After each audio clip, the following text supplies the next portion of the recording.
Bienvenue dans le podcast Design Plus. Bonjour, c'est Laurent Galen. Dans ce podcast, je vais rencontrer des designers UX et UI français. On y parlera d'expérience, de technique, d'innovation, de passion et d'inspiration, mais surtout de design. Ce podcast est disponible sur iTunes, Spotify, YouTube, Encore et sur d'autres plateformes. Retrouvez la liste complète dans la description de chaque épisode. Bonjour à tous, c'est Laurent. Aujourd'hui, je suis en compagnie de Cécile Frey-Foucault, qui est UX et UI designer, et on va nous faire un retour d'expérience très intéressant. Bonjour Cécile. Bonjour Laurent. Comment vas-tu? Je vais très bien aujourd'hui et toi? Très bien, merci. Peux-tu te présenter, s'il te plaît? Du coup, Cécile Frey-Foucault, je suis UX UI designeuse nouvellement chez Talent Labs. Donc, je suis envoyée en tant que consultante chez des clients, essentiellement aujourd'hui sur des applications de gestion métier en interne. Très bien. En dehors de ça, j'ai un rôle d'accompagnatrice et de formatrice sur des designers un peu plus juniors et également sur l'expertise design system. Puis je viens de commencer à donner des cours à l'ECV Digital. D'accord, c'est intéressant. Tu donnes des cours régulièrement à l'ECV? Alors, je viens de commencer, donc ça fait 2 semaines. Ah oui. Là, c'était sur le prototypage. D'accord, ok. Et donc, ce sont des étudiants de première, deuxième année? Là, des Master 1. Ah, des masters, d'accord. Ok. Et alors, pourquoi es-tu devenue designer? Qu'est-ce qui t'a poussé vers ce métier ou directrice artistique Ouais. Alors, en fait, j'avais 16 ans, donc ça commence à faire encore ça. J'ai découvert par hasard, en fait, j'ai passé une journée par hasard dans une agence de publicité. Pour l'anecdote, c'est l'agence où j'ai commencé, c'est ma première expérience pro. D'accord. Et j'ai passé la journée là et je me dis c'est trop bien, c'est ça que je veux faire. Alors, je ne sais pas pourquoi ça m'a autant... Avant, je voulais être architecte, mais j'ai toujours voulu faire ce genre de métier. Et du coup, je me suis renseignée, c'est comme ça que j'ai commencé. D'accord. Et ce qui est marrant, une anecdote, c'est que là, j'ai commencé à regarder Mad Men. Et ce que j'expliquais l'autre jour à une amie, en fait, je lui dis avant, moi, c'est ce que je voulais faire et maintenant, je ne voudrais plus jamais y retourner. C'est vrai que ça représente un petit peu de la folie, cette série. Mais Ouais. et alors, qu'est-ce que ça représente en fait le design pour toi aujourd'hui? Alors pour moi aujourd'hui, c'est ce qui fait à peu près, c'est ma passion, c'est ce que j'aime. Je me lève tous les matins, je suis heureuse d'aller bosser et je ramène chez moi aussi ma passion.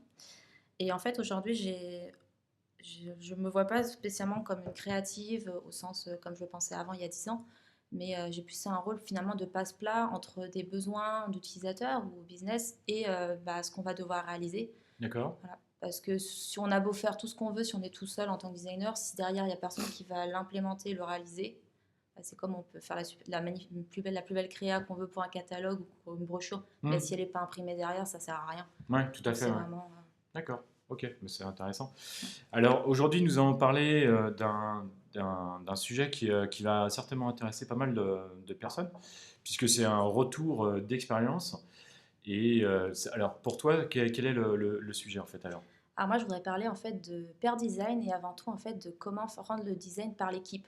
Vraiment, on n'est plus en tant que designer tout seul à avoir cette responsabilité-là, mais quand c'est une responsabilité qui est portée par l'équipe entière, donc surtout les développeurs, mais également le PO et pourquoi pas les utilisateurs. D'accord, ok, très bien. Donc vraiment un sujet intéressant qui va certainement intéresser pas mal de personnes.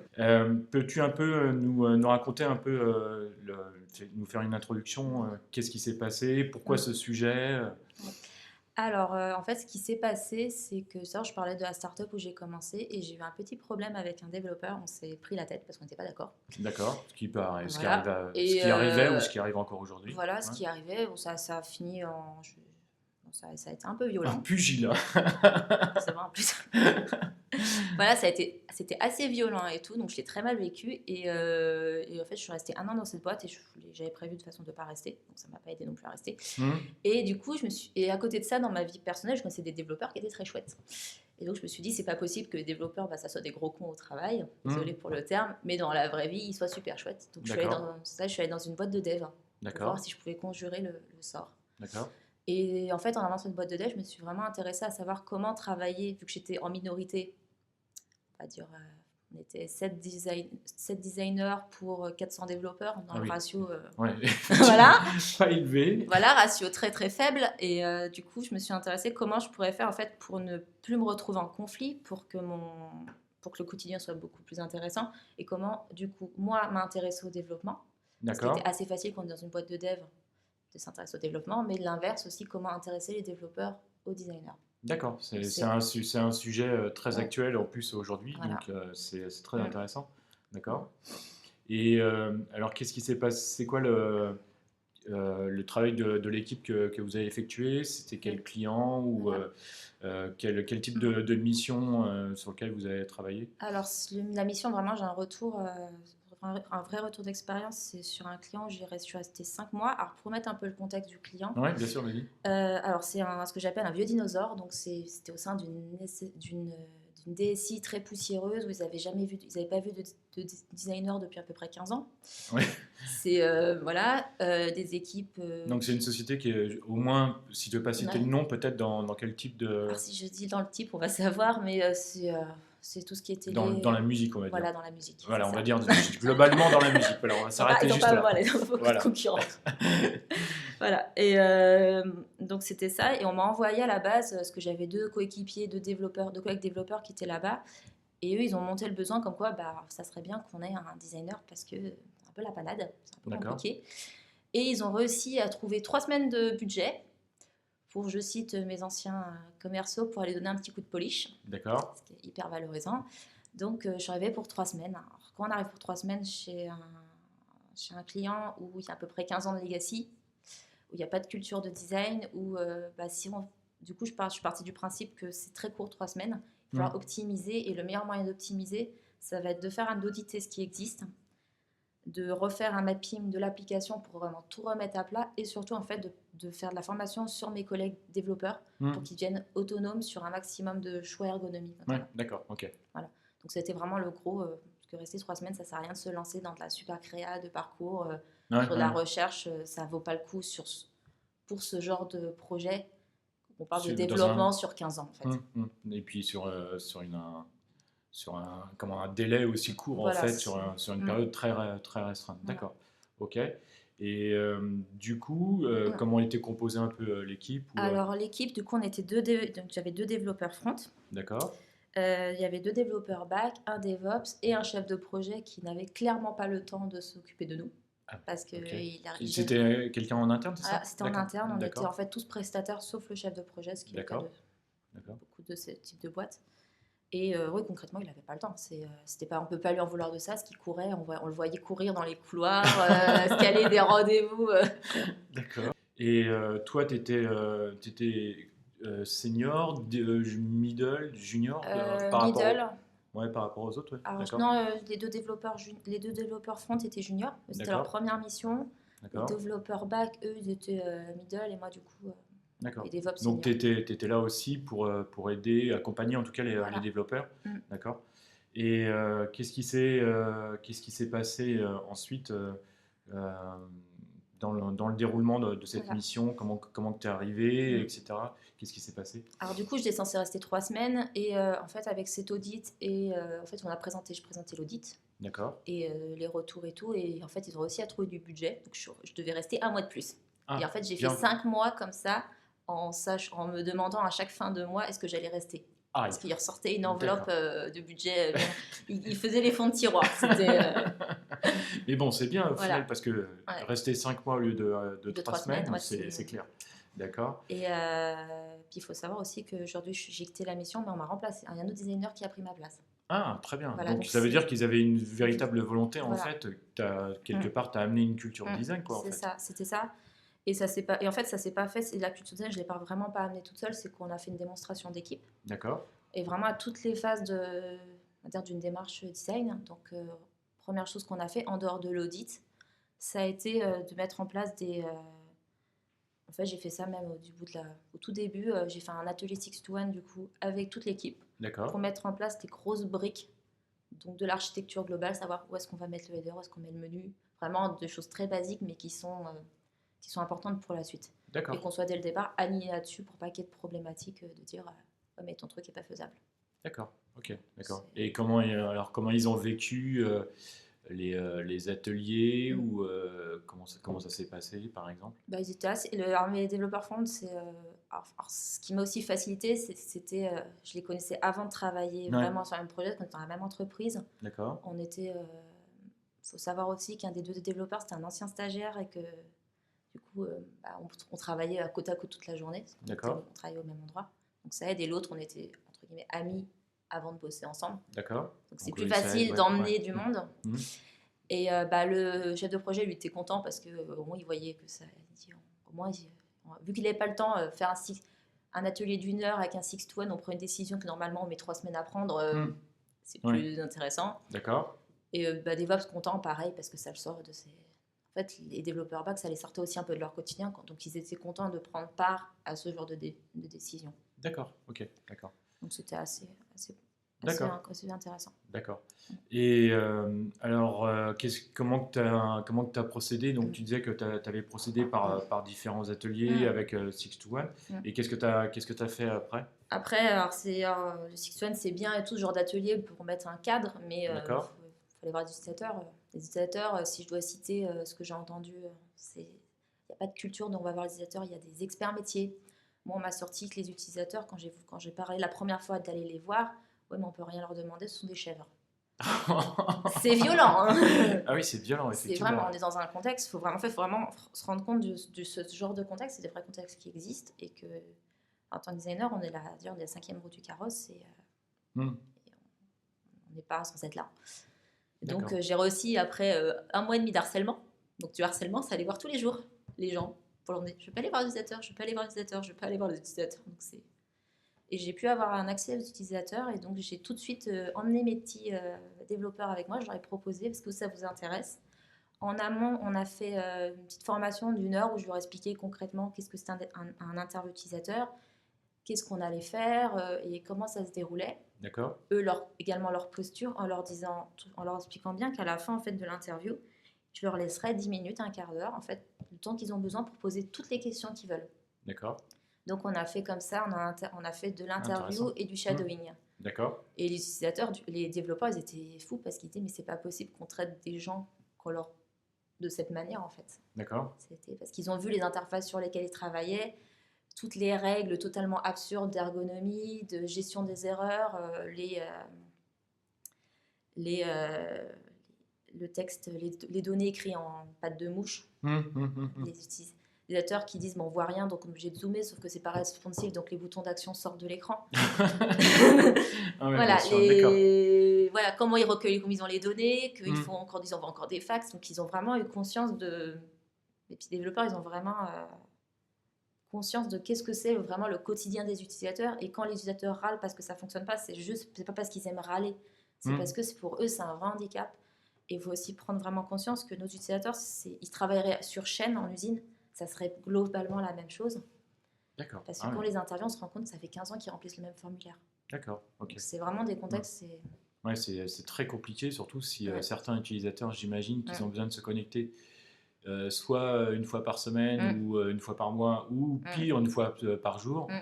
Et voir la même interface Mm. avec les mêmes problèmes et avoir Mm. autant de mal tout le temps à les évaluer, c'est compliqué Voilà. quoi. Et à naviguer dans ce site ou Voilà. dans cette application, Mm. effectivement, ça peut être très compliqué Voilà. quoi. Et du coup, j'ai vu un double intérêt à ça, c'est que du coup, les développeurs commençaient à avoir vraiment une réelle empathie pour les utilisateurs. Et en design, pour moi, D'accord. l'empathie, c'est la valeur fondamentale. Hum. Mais les utilisateurs ont aussi eu de l'empathie pour les développeurs parce que c'était... Non, mais c'est drôle, mais c'est... parce qu'eux, ils écrivaient, ils remplissaient des alertes de bugs D'accord. où ils envoyaient des mails assassins parce que ça marche pas. Parce que c'est D'accord. facile en fait d'envoyer un mail assassin à quelqu'un qu'on pense que c'est un robot. Hum. Sauf que quand on le voit en face et qu'on se rend compte que la personne en face de toi, bah, elle essaye de faire de son mieux, qu'elle s'intéresse à ce qu'on veut, il y a un rapport d'équilibre qui s'est créé. D'accord. Donc Ok. c'est plus du tout la même, c'est pas du tout le même rapport. D'accord. Ok. C'est intéressant, hein, effectivement. Voilà. Et même les développeurs ont même expliqué comment il fallait justement, quand il y a des bugs, qu'ils s'expliquent plus concrètement le cas de bug en fait. D'accord. Ok. Et même ils ont noté des bugs d'ailleurs. Ouais, ah bah, très bien. Et donc, une fois que vous avez eu accès à à ces utilisateurs. Quelle a été votre démarche après? Alors, il faut savoir qu'on a eu un accès à partir de ce jour-là quasiment illimité, à un point Ah, que j'ai dû dire stop, parce que voir 10 utilisateurs dans une semaine, ça fait un gros travail ouais, derrière de réécoute, d'enregistrement, etc.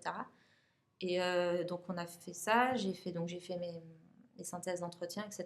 Puis d'accord, en fait, on a co-construit ensemble nos personas, d'accord. donc choisir les noms et tout. Quand tu dis co-construire, ça veut dire Avec avec les les développeurs? développeurs, oui, on D'accord. souhaitait. Et le chef de projet aussi? Alors lui, il n'avait pas le temps. Donc, Oui, il n'avait pas le temps, il courait lui, dans les voilà. couloirs. Lui, c'est un peu le problème, on l'a mis un peu de côté. D'accord, Et donc vraiment, on l'a co-construit, du coup, et les expériences maps. Et ça, d'accord, vraiment, on a mis en avant vraiment tous les pain points, les choses comme ça, où est-ce qu'on pouvait. Et d'accord, c'est un exercice qui nous a aussi permis de prioriser. d'accord. Vraiment, après. Ok. Vers quoi, qu'est-ce que vous aviez défini en fait Alors, ça nous a permis vraiment de prioriser vraiment parce qu'on ne peut pas tout refaire d'un coup. Bien C'est pas sûr, ouais, c'est ce possible. que tu disais, ouais, sur le un mois et demi Voilà. Et que puis tu même, avais, ouais, au voilà. départ. Et moi, il faut savoir aussi que ce que je t'ai pas expliqué en amont, c'est que je suis également Scrum Master. D'accord, Et du coup, j'ai pas mal aussi, du coup, par ça, j'ai un peu le rôle on va dire, d'accompagnatrice sur l'agilité hmm, et du coup, sur aussi la gestion de projet. d'accord, Donc, ce qui m'aide en fait pour la priorisation aussi, d'accompagner. Si, et du coup, avec l'équipe de dev, on s'est vraiment mis ensemble dans une pièce et on a un peu établi une roadmap d'accord, qu'on a aussi validée avec des allers-retours avec le chef de projet. d'accord, Lui nous a donné ses priorités, nous on les a rechallengés vis-à-vis des retours utilisateurs. Et donc on est parti aussi sur de l'écriture de user story ensemble, parce que quand il n'y a pas de PO, quand il n'y a pas de chef de projet, il faut bien, ouais, quelqu'un pour les écrire. d'accord, Donc critères d'acceptation et du coup vraiment sur de la priorisation. Et à partir de la priorisation, par exemple d'une fonctionnalité, il y avait vraiment une fonctionnalité, un truc qui paraissait bête, mais finalement assez complexe et obligatoire. Si ça marche pas correctement, le reste ne sert à rien. hmm, On parle de redistribution de biens.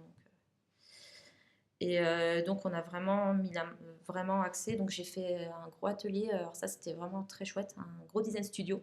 d'accord, Il y avait 12 utilisateurs. Alors qu'on a fait un atelier design studio, donc ok, en oui. fait c'est itératif.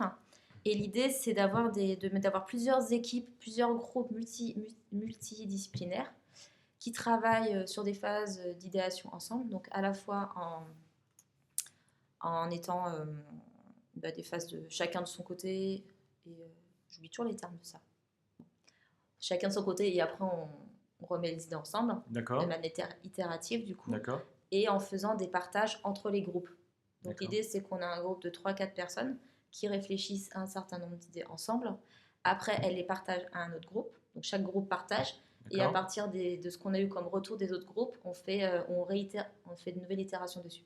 d'accord, Donc ok. c'est hyper puissant parce que c'est vraiment sur l'intelligence collective et en même temps on a des feedbacks très rapides. Hmm, C'est un peu le maxi 6 to 1 mais version et ça marche très bien sur des gros groupes de personnes. d'accord. Et plutôt sur des gros projets du coup alors?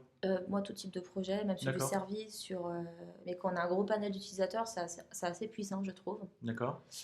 Euh, Et et ça dure combien de temps? c'est un atelier, j'avais fait ça, puis j'ai fait un test de 5 secondes avant pour valider des choix graphiques. Hmm, Parce qu'il ne faut pas se cacher, en application de gestion, le choix des couleurs, etc. ouais, C'est pas la priorité. Justement, il faut être dans le plus sobre et neutre possible parce qu'on a des utilisateurs qui vont passer leur journée dessus. Donc, on va hmm, faire de la micro-interaction, mais pas trop. On est vraiment sur vraiment de l'ergonomie, d'accord, direct ergonomie de base. Et on avait fait du coup un test de 5 secondes avant pour valider ça, puis mettre un peu les gens en chambre. Et le d'accord. design studio, du coup, j'avais mes 4 développeurs que j'avais dispatchés Dans chaque groupe? chaque groupe, avec lesquels je leur avais bien expliqué en amont la démarche. Donc, ils Hmm. avaient du coup participé à l'atelier en tant que participants. Donc, Et en ils même avaient temps, comme apporté, c'est facilitateur un ça, petit ils peu. avaient apporté leur culture, leurs contraintes de développement. Hmm, Eux, ça leur avait permis de comprendre réellement le métier, d'accord, ce que l'éducateur leur avait expliqué. Et à côté de ça, vu que je les avais un peu formé à la facilitation, en leur expliquant exactement leur rôle, ce qu'ils allaient faire, ils avaient pu être catalyseurs au sein de chaque groupe. d'accord, ok. Donc, ce qui a fait que ça force tout le monde à participer. Et quand on a un groupe du coup de 12 utilisateurs plus 4 développeurs, ça fait 16 personnes à gérer dans un atelier. c'est bien d'avoir des co-facilitateurs. Ouais, c'est tout à fait, ouais. D'accord, ok. Donc, du coup, tous les ateliers que j'ai fait comme ça, ils ont co-facilité avec moi. Alors, pas tous en même temps. C'était beaucoup sur la base de volontariat. Et donc, il y avait des fois, il n'y a pas besoin qu'ils soient tous. Donc, je demandais est-ce qu'un qui voulait bien venir. D'accord, c'est vraiment intéressant. Voilà. Et ça dure combien, ça, un design studio? Donc, ça peut durer. Alors, c'est très rythmé, c'est des phases. Très chronométré, C'est très etc. chronométré. Je m'irais bien une bonne heure pour tout voir. D'accord. Voilà. Après, moi, c'est le genre d'atelier que je ne mets pas sur un atelier. Je ne dis pas, je mets sur des créneaux de 2 heures. Parce qu'avant, il y a toujours l'icebreaker ou un mini-atelier avant. Je trouve que c'est intéressant sur ce genre d'atelier qu'on fait des gros ateliers comme ça qui sont hyper rythmés, qui demandent un réel investissement, c'est compliqué. Ah oui, tout à fait, ouais. D'avoir avant un petit atelier avant, justement, pour faciliter ou pour faire rentrer les gens dedans. D'accord, ouais, d'accord. Et donc, dans cette entreprise où laquelle tu as travaillé, qu'est-ce que vous avez apporté d'autre? Alors, alors ça, c'était vraiment le côté travail avec les utilisateurs. Ce qu'on a fait également, du coup, c'est tests utilisateurs. On a vraiment toute cette démarche-là. D'accord. Alors, les développeurs ne venaient pas nécessairement avec moi parce que, pareil, un développeur, c'est censé développer. C'est horrible de dire ça. Mais en même temps, tu n'avais pas de PO non plus. Voilà, donc, mais d'un autre côté, mais du coup, même s'ils ne venaient pas avec moi en interview, ou même des fois en atelier, parce que des fois, on a fait des tout petits ateliers de 30 minutes, c'est pas nécessairement obligé d'avoir tout le monde. D'accord. Je leur montrais bien le cadrage, mon document de cadrage, je leur expliquais. Quand j'avais des tests utilisateurs, je leur faisais faire les tests utilisateurs. Moi, du coup, ça me permettait de valider mes protocoles et que tout marchait bien correctement. D'accord. On fait du test sur Envision, ouais. Ça ne marche jamais comme on veut. Et après, je leur faisais de toute façon les retours. Donc, ils venaient pas nécessairement sur l'instant présent, mais de toutes les façons, j'étais totalement transparente avec eux sur les retours. Et quand des fois j'oubliais de leur dire, ils me disaient, mais ce matin, tu n'avais pas un test utilisateur Ils me rappelaient à l'ordre. D'accord. Ça s'est passé comment? D'accord, très bien. Ouais. Et donc, vous avez fait toute cette partie-là auprès des utilisateurs. Et qu'est-ce que vous avez apporté d'autre? Alors, l'approche, c'est le travail au sein de l'équipe. Et ça, c'est vraiment la grosse fierté. Quand je disais que j'étais spécialiste du design system, donc on a mis ensemble l'équipe un design system au sein du client. La langue a failli fourcher. D'accord. Et alors, ça, c'est de la part de votre volonté, la création? D'accord. De notre volonté. C'était pas je suppose que la société ne connaissait pas du tout ce que c'était qu'un design system. Non. On l'a fait un peu en sous-marin au départ. Ah, d'accord. Après, moi, comme j'ai tendance à dire, on va pas demander à un cuisinier de pas laver ses couteaux. Ouais, donc, on a besoin de choses pour travailler.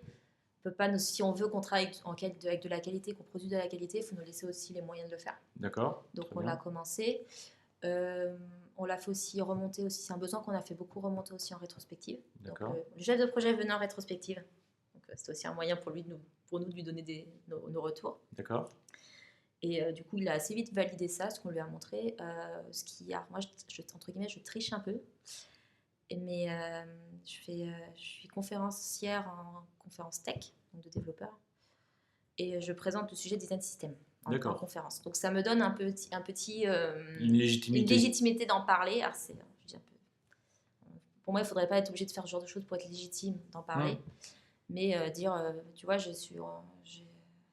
fais des conférences comme Devox où il y a 3000 personnes au Palais des Congrès de Paris pour parler de design system. D'accord. C'est que c'est un sujet qui est un peu légitime. Regarde, toutes les grosses entreprises, elles font ça. Il y a plein d'articles. C'est le mot du moment, le buzzword du moment. Donc, on a eu tout ce côté-là un peu d'évangélisation. On a aussi très vite montré l'intérêt. Donc, on a mis en place... alors moi, j'avais dans mon fichier Sketch. Mais un design system sur un fichier Sketch, ça, c'est pas un design system, c'est juste un fichier Sketch. D'accord. Voilà. Et les garçons ont mis en place un storybook. Donc, je ne sais pas si tu connais le storybook. Non, vas-y. En fait, c'est un outil de développement. En fait, c'est où on met vraiment tous les composants, les composants développés. D'accord. On va aussi, ce qui est plutôt intéressant, c'est qu'on peut mettre, du coup, on fait des scénarios. Il y a des scénarios de composants et des tests. Donc, les tests d'accessibilité, les tests. Si les tests passent sur le composant en tant que composant unitaire, d'accord. Il passera forcément plus tard. Ouais, d'accord. Okay. Donc, c'est une première. Quand on fait de la quali, c'est plutôt cool. D'accord. On l'a bossé on bossait en atomique. parce que c'est une manière de travailler qui est proche du développeur et qui est plus facile à mettre en place et beaucoup plus modulaire, je trouve. Et on a surtout mis en place le design system, donc toute la documentation, à la fois technique, mais aussi bien fonctionnelle. Donc quand je dis fonctionnel, c'est la manière dans les cas d'usage, mais c'est également, j'ai commencé à mettre les critères d'acceptation aussi dans mon design system. Et on a fait tout ce travail-là ensemble. Et quand je parle de documentation, c'était les développeurs documentaient également le design system. Donc on avait un outil où on avait tous logué sur mon adresse mail dessus. Mais tout le monde pouvait vraiment participer avec un backlog. On a commencé à mettre en place un backlog. D'accord. Pour le design system, on a vraiment essayé de faire les choses correctement. Puis au bout de quelques temps, notre travail a commencé à être vu par d'autres personnes. Et en fait, c'est sympa ce que vous faites. Est-ce que vous pourriez nous filer des trucs? On dit, ça tombe bien, on a fait un design system. Effectivement, d'accord. Voilà. Et c'est comme ça, on a commencé à planter une graine sur le projet d'à côté. D'accord. Et on a demandé de présenter toute notre démarche aux autres équipes, au reste du plateau. Donc une après-midi, pendant 2 heures, on leur a montré tout ce qu'on faisait. Donc on faisait aussi également du pair design. Donc plein de mini-ateliers ensemble de conception. C'est pas nécessairement des choses cadrées, mais c'est... Alors pour la blague, je prenais ma chaise et je m'asseyais entre les 2 développeurs front toute la journée. Parce que comme ça, pour parler, c'est plus simple. Donc du pair design, je leur montrais rapidement qu'est-ce que je pensais de ça. Ou alors vite fait, on croquait pendant 5 minutes chacun de notre côté. On se faisait vraiment des mini-ateliers totalement informels, mais c'était dans nos automatismes du quotidien. D'accord. Et pareil, tout ce qui était purement du HTML, du CSS et tout, du fonctionnement de l'application, d'intégration, je le faisais en pair programming avec eux. Et en mode programming, on faisait...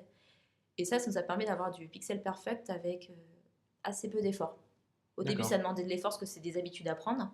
Mais au bout de quelques jours, on fait ça toute la journée, il n'y a plus de questions. Et des fois, je leur demandais, c'était un peu la blague, mais du coup, c'est ma maquette ou l'interface. Parce qu'il y avait pas de différence. Ouais. Voilà. Et des fois, c'était marrant parce que du coup, on me demandait, mais Cécile, c'est pas exactement comme sur ta maquette. C'est pas grave, on va s'en remettre. C'est pas grave, on va itérer. Eux, du coup, ils étaient vraiment rentrés dans une volonté de faire du pixel perfect, ce qui n'est pas naturel nécessairement toujours comme démarche, parce qu'ils avaient vu les utilisateurs. D'accord. Parce qu'ils s'est dit que si on fait du pixel perfect, on améliore le quotidien des utilisateurs.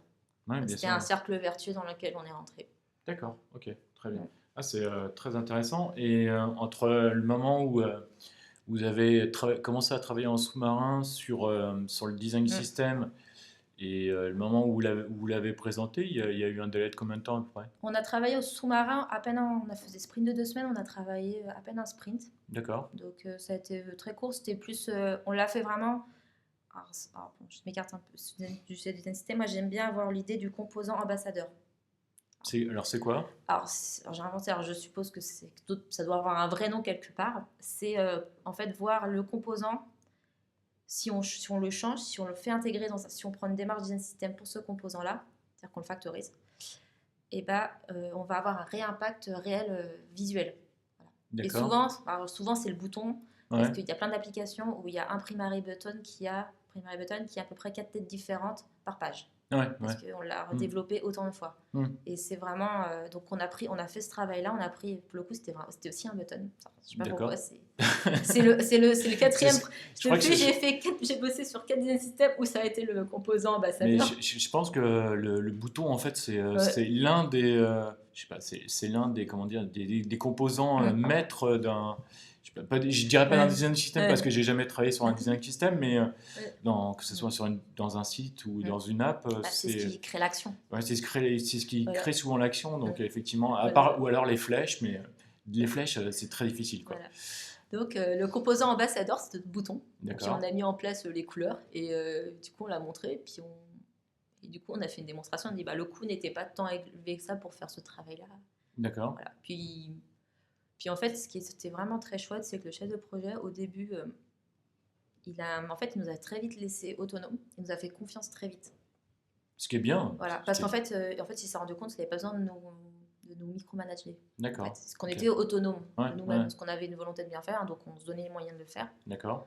Et que il n'avait pas besoin d'être derrière nous, que même, je vois, quand les développeurs finissaient le sprint un peu en avance, c'est pas grave. on faisait du refacto, de la qualité. Voilà, on se tournait pas les pouces. Ouais, d'accord, ok. Et alors du coup, qu'est-ce que ça vous a apporté comme bienfait Moi, toi, excuse-moi, avant de parler de ça, t'es resté donc du coup combien de temps 5 mois. 5 mois. Voilà. Et à la fin de ces 5 mois, Il y a un designer qui m'a remplacé. il y a un autre designer qui est aujourd'hui encore dans l'équipe. D'accord, donc ça fait combien de temps Moi, je suis arrivée en mars, non, 1er avril, d'ailleurs c'était 1er avril 2019. D'accord. Je suis partie fin septembre. Et depuis fin septembre, du coup, il y a eu 2 semaines de passation. D'accord.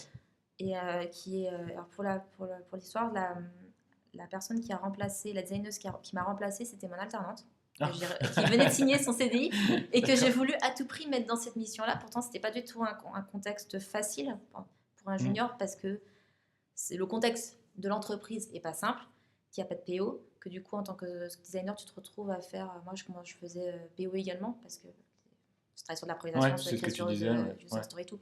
Donc, quand on est junior, c'est pas du tout facile. Mais le contexte de l'équipe était hyper bienveillant. Donc, de toute façon, comme elle ne l'allait pas porter le design toute seule, que c'était une problématique d'équipe, bah, ça allait que bien se passer. D'accord. Voilà, et puis, je pense que c'est super formateur pour elle, du coup. Elle est contente, l'équipe est contente, parce que du coup, j'ai encore contact avec eux aujourd'hui. D'accord. Mais non, mais c'était important entre guillemets, c'était devenu le bébé, ce projet. Aussi de le passer à quelqu'un en qui j'avais confiance et que je sais qu'il voudrait bien faire les choses que avoir un designer entre guillemets random qui n'avait pas aussi tout le passif de ce projet. Parce que c'est pareil, je pense que c'est le risque quand tu arrives sur un projet qui se passe bien, de se dire mais en fait ça s'est toujours bien passé, mais sans voir le passif et aussi le risque que tu peux apporter de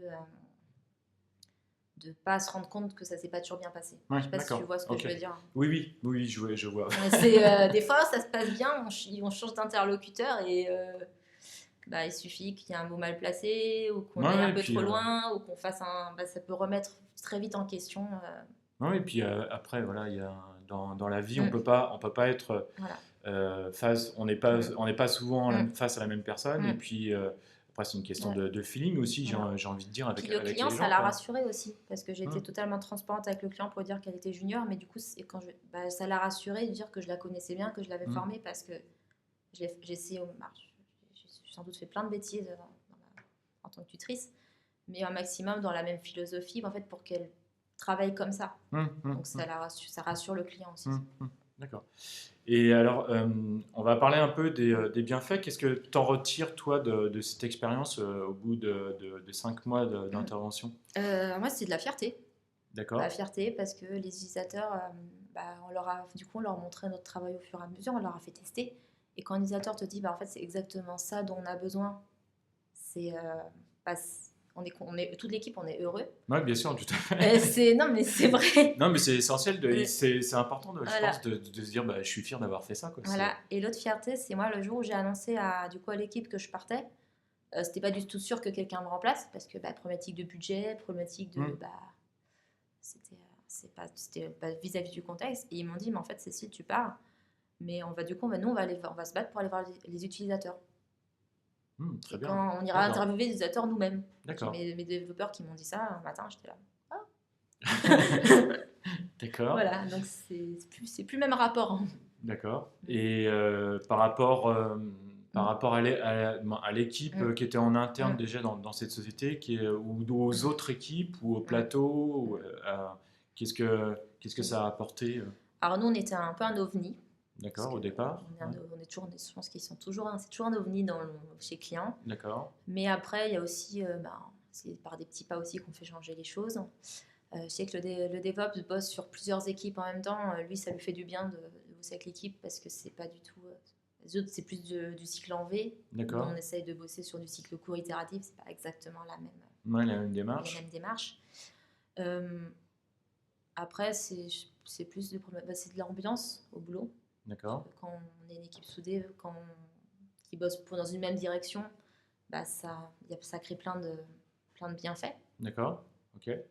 Est-ce qu'il y avait des frictions qui sont passées au-dessus, moins qui ont été améliorées ou des choses comme ça ?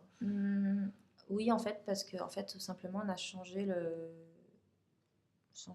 fait, la manière sur le projet sur Ouais, lequel on travaille. C'est un projet chez le client qui est hyper important.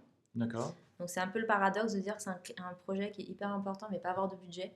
Donc Ouais, c'est un peu un projet du finalement. En fait, mon dernier jour, j'ai eu une réunion, un point d'1 heure et demie, 2 heures avec le chef de projet qui me demandait un peu mon retour sur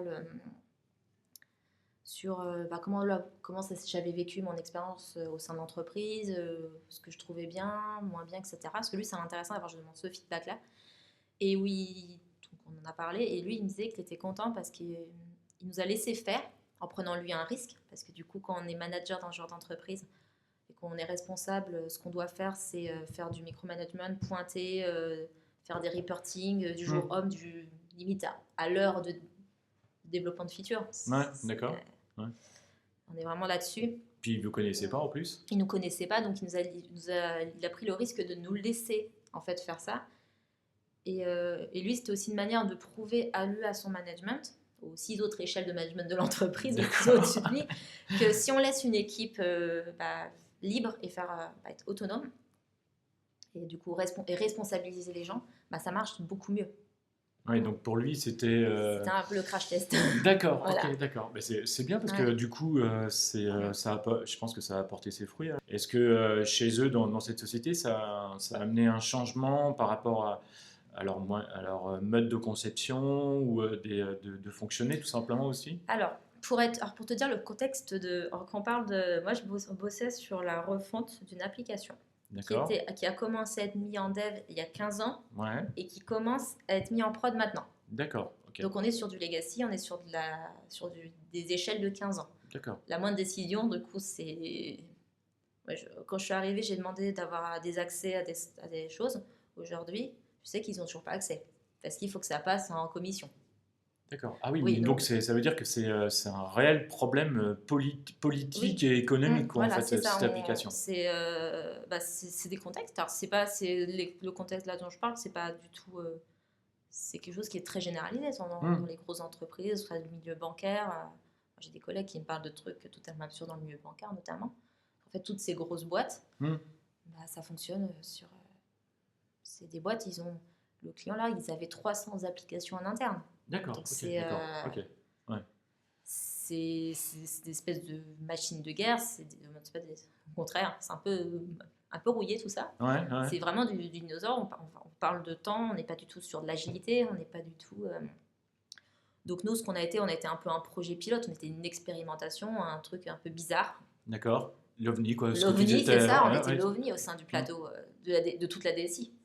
Et ça s'est bien passé, mais c'est pas sûr que ça se passe bien pour un autre projet. Mais si ça s'est bien passé, c'est parce que c'était une volonté de l'équipe que ça se passe bien. D'accord. On Ok. revient toujours au même. Ouais, ouais, tout à fait. Ouais. Voilà. Comment dire, sur cette mission, qu'est-ce que tu pourrais dire? Est-ce qu'il y a quelque chose qu'il faudrait changer, des points négatifs ou des choses à améliorer peut-être? Alors moi, si j'ai un reproche à nous donner, c'est pour notre fameux chef de projet, qui était très sympa aussi. Et en fait, on n'a pas fait suffisamment l'effort de l'impliquer. D'accord. C'est qu'il nous a laissé les rênes, donc nous on était contents. D'accord. Mais d'un autre côté, on n'a pas non plus, en fait, voir quelqu'un, on va dire voir la personne qui gère le projet d'un point de vue même politique, d'un point de vue roadmap, Économique, même. Ouais, économique, la roadmap, on va dire long terme, etc. D'accord. Celui qui porte la responsabilité du projet, qui est Mhm. censé être le PO.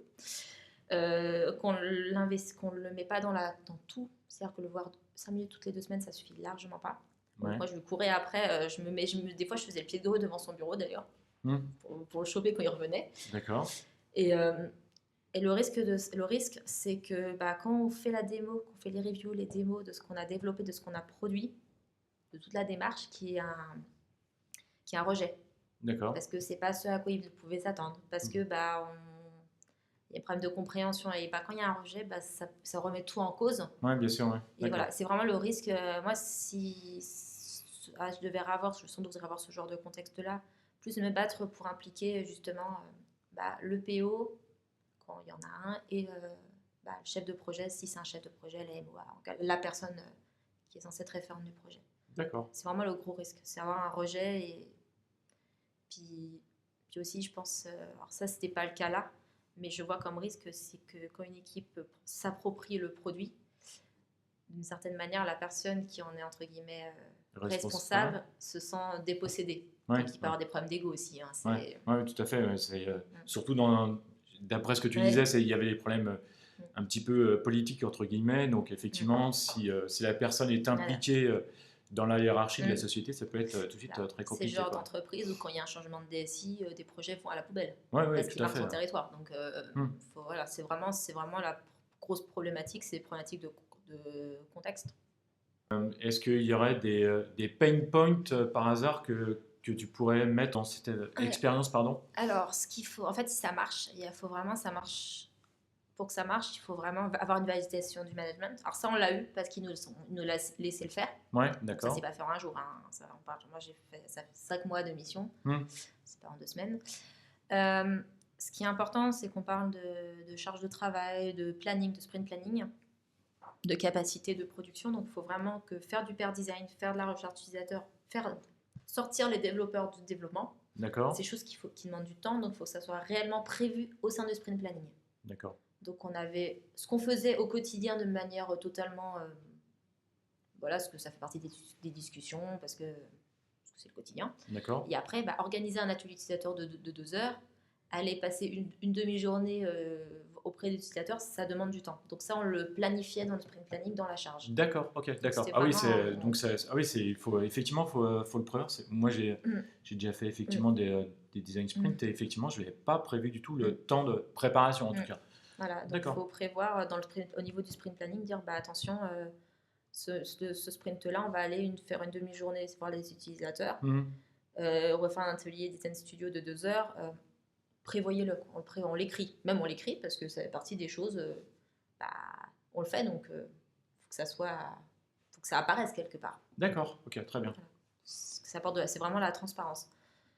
Et il y a aussi un truc, alors ça c'est le côté designer plus. D'accord.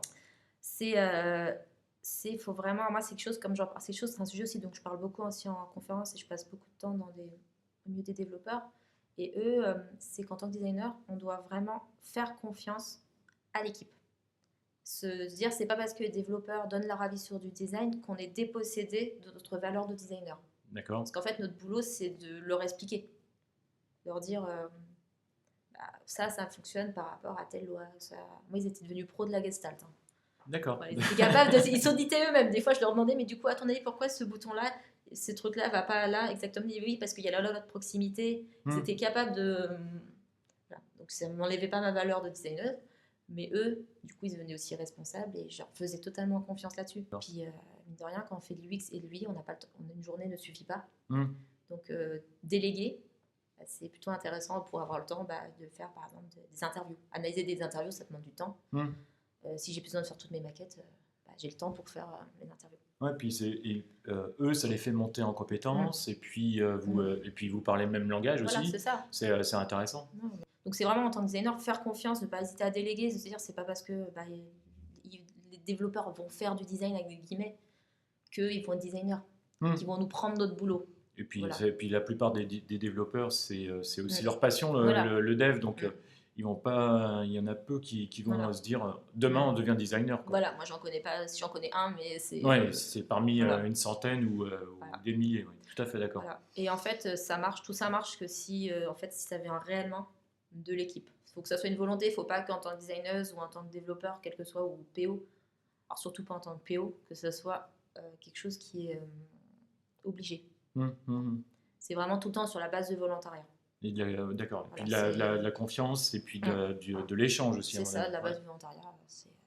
Après, le volontariat se crée par la démo. Donc, on le fait une fois, on a vu l'intérêt, donc on a envie de le revenir. D'accord, oui, effectivement. D'accord. Et alors, tu parlais du pair design. C'est quoi en fait pour toi le pair design alors? Alors, le pair design, en fait, c'est comme le pair programming.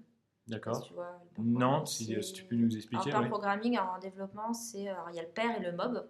Alors, le mob, c'est le super. Alors, pair programming, c'est quand il y a 2 développeurs qui développent en même temps sur le même clavier. D'accord. Donc, généralement, il y en a un qui tape, qui code, qui tape. D'accord. Et l'autre, du coup, il parle. Donc, c'est beaucoup, on s'en sert beaucoup quand il y a du débugage. Moi, j'ai bossé sur des projets où il y avait ils étaient quasiment tout le temps en pair programming. D'accord. Parce que quand on est à 2 cerveaux à réfléchir en même temps, on réduit énormément les erreurs. D'accord. Et les phases de review de code sont beaucoup plus courtes, du coup, voire quasiment inexistantes. Donc, c'est un vrai gain de temps et d'efficacité. Et donc, et le de pair qualité. design. Et le mob, c'est la version où on est à 3 et plus sur le même. Donc, c'est quelque chose qui est utilisé plus pour des choses plus complexes, quand il y a vraiment du truc complexe, pour de la montée en compétences. D'accord. Et en fait, faire le pair design, c'est la même chose. Donc, l'idée, c'est de prendre, de pas être tout seul à faire son design. D'accord. Donc, ça passe par des ateliers, les développeurs qui viennent aux tests d'utilisateurs, aux interviews d'utilisateurs. C'est vraiment en fait prendre toute cette démarche-là. D'accord. Donc, c'est travailler en équipe, quoi, en fait. Voilà. D'accord. Donc, pour terminer cette interview avec Cécile, j'ai toujours trois questions, comme je dis, fil rouge. Dans quelle société demain aimerais-tu travailler et pourquoi? Ou dans quel type de société? C'est pas forcément le nom d'une société, mais voilà. Alors moi déjà, j'aimerais pas retourner travailler chez un client final. D'accord. J'aime bien voir différentes. En fait, ce que j'adore dans mon métier notamment, c'est de découvrir le métier des autres. D'accord. Donc travailler sur des projets différents, c'est beaucoup plus. Je trouve personnellement, moi, je trouve ça beaucoup plus enrichissant. D'accord. Et après, en fait, en dehors de ça, travailler vraiment dans une entreprise où il y a vraiment les notions de partage, de qualité vraiment qui sont partie de l'ADN de l'entreprise. D'accord. Je disais, moi, je donne des conférences, je commence à donner des formations, j'ai un peu tutrice et tout, c'est des choses qui m'intéressent réellement et qui sont dans mon ADN aussi familial. Vraiment la transmission.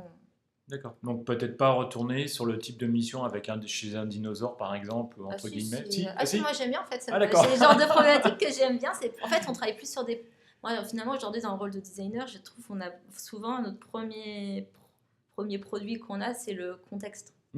C'est sur de la transformation d'entreprise, entre guillemets, même si c'est un peu un mot qu'on entend un peu trop à tort à travers. Mais on travaille vraiment pour pouvoir exister en tant que designer, il nous faut un contexte. Et aujourd'hui, le contexte dans beaucoup d'entreprises en France n'est pas idéal. Et en fait, on travaille là-dessus. On parle beaucoup de design thinking, de design sprint, ce genre de choses. Mais moi, je ne me suis jamais dit que je faisais du design thinking. Mais mon rôle principal en tant que designer, c'est un peu de transformer et de faire, en fait, de mettre le contexte le plus propice à faire de la qualité et à faire du design. D'accord, ok, d'accord. Et alors, la deuxième question, c'est qu'est-ce qui te différencie d'un autre designer?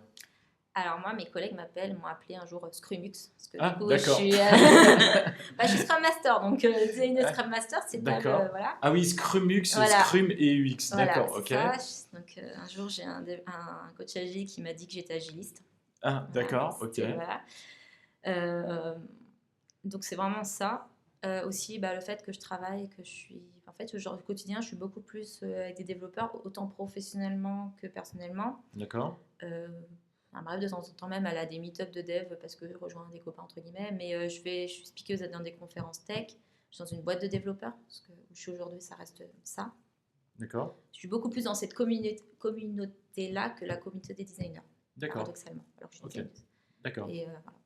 Mais je trouve que c'est plutôt bien parce que quelque part, tu dois faire un petit peu d'évangélisation. C'est ça. Et même moi, je vois qu'aujourd'hui, il commence à avoir des développeurs qui s'intéressent à ce que je dis, etc. Mais je pense que c'est intéressant aussi d'avoir ces échanges-là avec eux. Et moi, ils m'ont fait énormément grandir. Et si je devais aujourd'hui parler de mentor, si je vais avoir des gens dans lesquels j'ai eu vraiment en mentor, j'ai pas de designer. D'accord. Mais des gens qui m'ont fait vraiment grandir professionnellement et personnellement, ce sont un coach agile et un développeur. D'accord. Voilà. Ok. Ah oui, effectivement. C'est parce que c'est des approches différentes, parce que c'est vraiment après ça dépend des milieux, tous les développeurs ne sont pas comme ça, mais c'est vraiment le milieu de l'open source, du partage, dans le milieu dans lequel je gravite, c'est finalement de niche. D'accord. Et voilà. D'accord. Ok. Puis c'est vrai que peut-être... Et de la bienveillance. Oui, tout à fait. Et puis je pense qu'effectivement, il manque peut-être... Ce discours est en train de monter aujourd'hui, du moins j'ai l'impression, que la relation dev-design commence à se créer. On en parle aujourd'hui de plus en plus, alors que quelque part, ça a toujours été, entre guillemets, des parallèles qui ont été faits souvent en termes de front, alors qu'aujourd'hui c'est essentiel de travailler les devs et les designers main dans la main et ensemble, quoi. Et c'est un milieu très bienveillant, ils sont vraiment demandeurs. Je disais, moi, par exemple, je vais en conférence. Première fois que je suis allée à la conférence, j'ai fait une conférence secteur, c'était à Devox l'année dernière. D'accord. Devox, c'est 3000 personnes, c'est le palais des congrès Porte-Maillot, c'est un gros truc. Dans une salle où tu as 300 personnes qui te regardent, j'étais terrorisée. Mais en fait, c'est 300 personnes bienveillantes. Et donc, c'est pas du tout, et qui sont vraiment pas là pour te juger, mais ils sont là parce que pour t'écouter, pour se dire ça va t'apporter quelque chose, ils vont te donner des feedbacks, ils vont derrière venir te poser des questions. On est vraiment dans cette démarche-là. D'accord, ok, bah c'est génial. Donc allez, chers designers, allez au Devox et vous allez rencontrer des développeurs, mais voilà, peut-être que je vais m'y intéresser un peu plus. On a plein de conférences.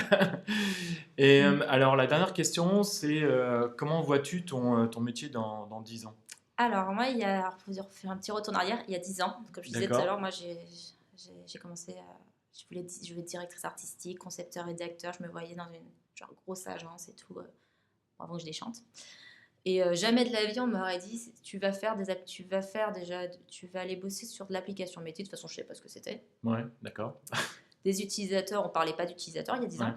C'est pas si vieux qu'on parle d'utilisateurs. Non, c'est clair. On parlait de clients. Moi, les utilisateurs, j'ai commencé à les voir. C'est aussi que je me suis intéressée à l'UX parce que c'était côté un petit peu frustrant. Bosser sur une campagne de pub, voir un brief d'un chef de pub, bosser dessus, l'envoyer à l'imprimeur, et c'est tout. De temps en temps, tu la vois dans la rue, tu es content, tu es fier, mais ça apporte pas grand-chose. Et donc, donc ça fait vraiment 3 ans où je fais de l'UX, et donc ça a un peu changé aussi ma vision des choses, et je trouve beaucoup plus de sens à ce que je fais. D'accord. Parce que je veux une finalité. Et du coup, ça aussi apporte, c'est plus en accord finalement avec mes problématiques personnelles d'un point de vue, ce que je m'intéresse de plus en plus à l'éthique, l'accessibilité, l'inclusivité, à finalement en fait l'impact qu'on a sur notre société, sur l'environnement. Parce qu'on parle beaucoup par exemple de design de l'attention, mais c'est des vraies problématiques en tant que designer, qu'on crée des sites internet, des applications, on vole du temps aux gens. Donc il faut le faire en son âme et conscience, en ayant conscience de ça. Et j'ai l'impression qu'on va de plus en plus vers ces problématiques-là. On a beaucoup de discussions, il y a des conférences, il y a des articles, il y a énormément de personnes qui parlent de ça, et c'est vraiment oui, tout à fait, absolument, le gros sujet, je pense, des 10 années à venir, l'impact qu'on a. Oui, tout à fait, d'accord. Ok, et donc par rapport à ta vision dans 10 ans, ce serait quoi alors ? Ce serait être le plus, entre guillemets, éco-responsable possible. D'accord. C'est voilà. Aussi un sujet d'actualité. Voilà, autant sur on va dire l'éco-conception, le green IT, mais également sur l'accessibilité. Hier, je parlais avec des collègues, on parlait d'audit d'accessibilité, de ce genre de choses. Aujourd'hui, même dans la législation, c'est pas encore ça. Hein. Quand on voit les amendes, le peu d'amendes qu'il y a vis-à-vis de ne pas suivre l'accessibilité, c'est pour ça des obligations légales, mais qui n'est pas du tout. Les gens ne suivent pas, tout le monde s'en fiche, globalement. Et j'ose espérer que dans 10 ans, ça sera vraiment des problématiques qui seront au cœur de ce qu'on fait. D'accord, ok. Et effectivement, je me rappelle, récemment dans ma newsletter, j'ai diffusé un article qui parlait de Green UX. Et je l'ai lu avec attention parce que pour moi, c'était pas nouveau, mais le mot Green UX était nouveau, c'était intéressant. Et c'est un sujet qui effectivement, on en parle de plus en plus. Donc, effectivement. D'accord. Est-ce que, pour conclure cette interview, est-ce que tu aurais un conseil à donner à nos auditeurs ? Travailler en équipe et écouter les gens avec lesquels vous travaillez, parce qu'ils en savent souvent beaucoup plus que vous. D'accord. Voilà, c'est clair, c'est net. Merci beaucoup en tout cas, Cécile, pour cette interview. Je te remercie encore, c'était vraiment très intéressant merci à toi. Ce retour d'expérience. Je suis heureuse de partager ça. Merci, et j'espère qu'on va se retrouver bientôt pour une prochaine interview. Merci encore, au revoir. Au revoir. Merci d'avoir écouté Design Plus, le podcast français sur le design UX et UI. Je vous donne rendez-vous prochainement pour un nouvel épisode. N'oubliez pas de vous abonner à ce podcast, de le noter, de le commenter et de le partager autour de vous. Vous pouvez me suivre sur YouTube, sur la chaîne LG Design UX UI, également sur LinkedIn où je suis très actif, et enfin sur mon site web www.laurentgalen.com. À très bientôt.